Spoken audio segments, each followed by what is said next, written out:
Breakfast having a eat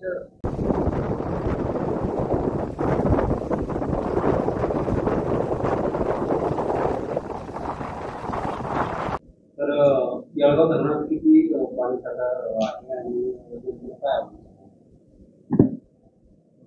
जून आणि जुलै संपला तरी अजून फक्त 27%च पाणीसाठा जळगाव धरणामध्ये झालेला आहे, जो जिवंत साठा आपण म्हणतो. जळगाव धरणाच्या वरच्या बाजूनं जो मागील आठवड्यात पाऊस झाला त्यामुळे एक 7 ते 8% पाणी वाढलेलं आहे.